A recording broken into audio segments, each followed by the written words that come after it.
नमस्कार दोस्तों, आज हम आपके लिए लेके आए हैं माइक्रोन।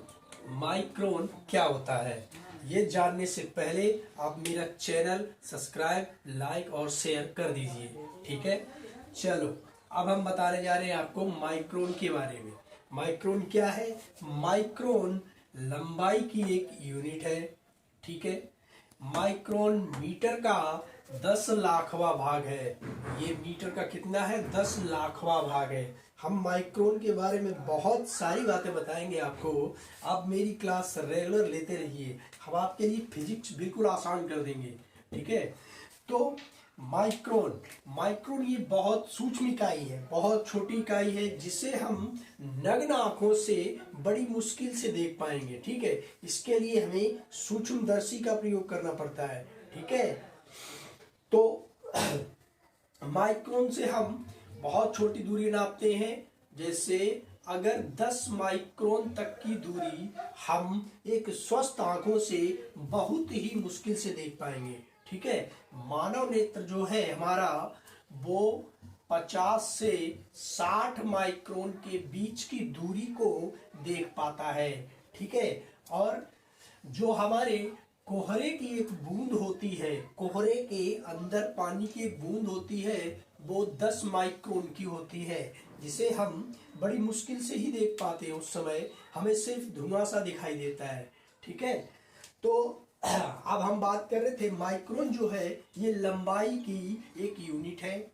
ठीक है, ये पता है सबको। माइक्रोन मीटर का 10 लाखवां भाग है कि जो मानव नेत्र है हमारा, उसकी कितनी क्षमता होती है एकदम साफ आंसू से देख कितना माइक्रोन देख सकता है? 50 से 60 माइक्रोन तक देख सकता है। ठीक है, तो अब देखो, एक माइक्रोन बराबर क्या होता है? एक माइक्रोन किसके बराबर होता है बताओ? एक माइक्रोन हमारे मीटर का 10 लाखवां भाग होता है। कितना होता है? 10 लाखवां भाग होता है। 10 लाखवां भाग होता है। ठीक है, अब 10 लाखवां भाग होता है तो एक माइक्रोन बराबर क्या हो जाएगा? एक माइक्रोन बराबर 10 की घात माइनस 6 मीटर हो जाएगा। तो एक माइक्रोन कितना होता है? 10 की घात माइनस 6, यानी बहुत छोटा होता है।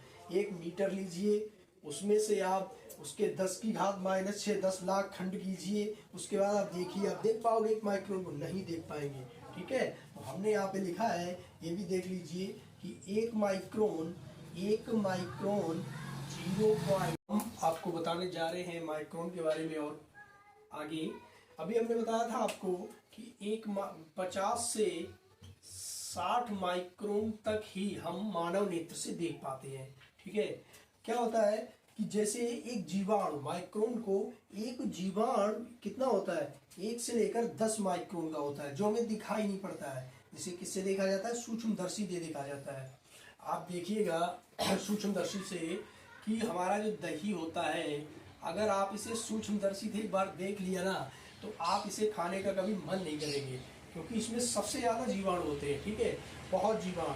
ठीक, अब एक जीवाणु जो है हमारा 1 से 1 माइक्रोन से 10 माइक्रोन के बीच का होता है। ठीक, और 3 से 8 के बीच में मकड़ी के रेशम के कीट की मोटाई होती है। ठीक है, और 5 माइक्रोन होता है मानव शुक्राणु के सिर की लंबाई। ठीक है, और 10 माइक्रोन होता है मानव के लाल रक्त कोशिका का व्यास। जो लाल रक्त कोशिकाएं क्या होती हैं? व्यास। ये प्लेट नुमा होती हैं। हमारे खून के अंदर 2 तरह की होती है, एक होती है लाल रक्त कोशिकाएं और दूसरी होती है श्वेत कोशिकाएं। ठीक, और तीसरी चीज होती है प्लेटलेट्स। ठीक है, ये 3 चीजों से मिलके खून अपना काम करता है। ठीक है, लाल रक्त कोशिकाएं जो हमारा खून बाहर निकलता है, उसमें हम देख ही नहीं पाते, उनका व्यास जो है कितना होता है? कितना होता है? 17 से 13 10 माइक्रोन के बराबर। और 17 से 18 माइक्रोन जो होता है हमारे सिर के बाल का व्यास। सिर का बाल उखाड़ के देखिएगा, फिर उसको देखो, उसको व्यास नापना है। कैसे नापोगे? दिखाई पड़ेगा नहीं इतना सही से, वो भी 17 से 18 होता तब दिखाई पड़ता है, लेकिन व्यास वो भी नहीं दिखाएगा, उसका पॉइंट नहीं दिखाई पड़ेगा। ठीक, अब अब क्या होता है, माइक्रोन का बहुत उपयोग होता है हमारे छोटी छोटी चीज़ों में, ऑटोमोबाइल इंडस्ट्री में देखा जाता है माइक्रोन का प्रयोग कैसे होता है। बहुत से छोटे छोटे इंस्ट्रूमेंट्स होते हैं, हमें कोई भी छोटा सा नट बोल्ट और छोटे सी किसी चीज़ को मिलाना, स्टील उद्योग में, ऑटोमोबाइल इंडस्ट्री में, गाड़ियाँ बनाने में, ठीक है। इसके बाद मेडिकल लेबोरेटरी में क्या होता है, जब हम कोई दवाई बनाते हैं तो उसकी टेस्ट करते हैं कि ये सही है, या कोई भी दवाई कंपनी बनाती है तो कोई ना कोई फार्मूला होता है, ठीक है। जैसे HCl का होता है, आपने लिखा देखा होगा अक्सर, खांसी के सीरस पे HCl लिखा होता है, या जो पेट के लिए HCl होता है, ठीक है।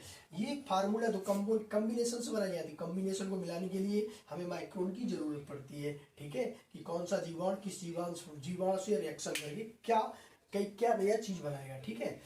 अब मापक यंत्र बनाने वाली कंपनी, जैसे माइक्रोमीटर आता है, एक माइक्रोमीटर इस तरह से होता है, इस तरह से कुछ बड़ा होता है, इस तरह से, और यहाँ से एक हैंडल लगा होता है उसमें, जो धीरे धीरे घुमाया जाता है। हम आपको एक बार माइक्रोमीटर दिखाएंगे, उसके उपयोग भी बताएंगे, ठीक है। तो इसका उपयोग क्या हुआ, मापक यंत्र बनाने में, ऑटोमोबाइल इंडस्ट्री में, और एक जीवाणु की लंबाई इतनी होती है। ये चीज़ें हमने आपको इसलिए बताई हैं कि आप माइक्रोन के बारे में हर चीज़ जान जाओ, ठीक है। यानी कि माइक्रोन का इतिहास हम आपको पूरा बता रहे हैं, ठीक है। अब हम आपको बताने जा रहे हैं कि माइक्रोन को मिलीमीटर mm में कैसे कन्वर्ट करते हैं, जिसकी ज़रूरत CNC मशीन और CNG मशीनों में बहुत ज़्यादा पड़ती है। और ठीक है, अभी हम बता रहे हैं आपको उसके बारे में, ठीक है। तो दोस्तों हम आपको बता रहे हैं माइक्रोन को मिलीमीटर में कैसे लिखते हैं। जैसे आधा माइक्रोन है, तो आधा माइक्रोन क्या होता है, 0.0005 mm, ये हो गया आधा आधी माइक्रोन का मतलब। अब दूसरा है हमारा 1 माइक्रोन। अब आएगा 1 माइक्रोन, तो इसमें क्या होगा, 0.00, एक जीरो कम हो जाएगा, यहाँ से एक जीरो कम हो जाएगा, और कितना आ जाएगा, 1 mm, ठीक है। अब दूसरा आता है 10 माइक्रोन, कितना आएगा, 10 माइक्रोन, ये हो जाएगा, इसमें जीरो कम, 0.0, एक जीरो कम हो जाएगा, 0.0 mm, ठीक है। तो इससे कोई मतलब नहीं, पीछे वाले जीरो से ये इतना हो गया। अब इसके बाद आता है 100 माइक्रोन। 100 माइक्रोन कितना होता है, उसमें से 0.01 mm, ठीक, ये हो गया आपका 100 माइक्रोन। अब इसके बाद में क्या हमारा उपयोग होता है, ज़्यादातर ये चीज़ें उपयोग होने वाली है इंडस्ट्रीज में, तो ये वहाँ से सीधे डायरेक्ट निकालते हैं। वहाँ क्या नाप होती है, आधा माइक्रोन मिलेगा आपको, 1 माइक्रोन मिलेगा आपको, 10 माइक्रोन और 100 माइक्रोन। इसके बाद मिलेंगे आपको 1000 माइक्रोन। कितने मिलेंगे, 1000 माइक्रोन। ये कितना होता है, ये होता है, ये कितना होगा समझ लो। अब 1000 में जीरो इधर बढ़ा दो, 1.00 mm, ठीक है। यानी कि ये हो गया आपका 1 mm, कितना हो गया, 1 mm, 1000 माइक्रोन 1 मिलीमीटर के बराबर होंगे। जब 1000 माइक्रोन इकट्ठे होंगे तब 1 mm बनेगा, और 1 mm कितना होता है, जरा सा ऐसा होता है, जरा सा, ठीक है। जो हमारी पटनी में दिखाई पड़ता है ना, पहले सेंटीमीटर होता है, छोटा छोटा छोटा, ठीक है, वो होता है mm, ठीक। यानी 1000 माइक्रोन बराबर 1 mm होता है, 100 माइक्रोन बराबर 0.1 mm होता है, 10 माइक्रोन बराबर 0.01 mm होता है, और 1 माइक्रोन बराबर 0.001 mm होता है, और आधा माइक्रोन 0.005 mm होता है, ठीक है। ये बात आपने समझ ली। अब हम कल आपके लिए लेके आएंगे एंगस्ट्रॉम।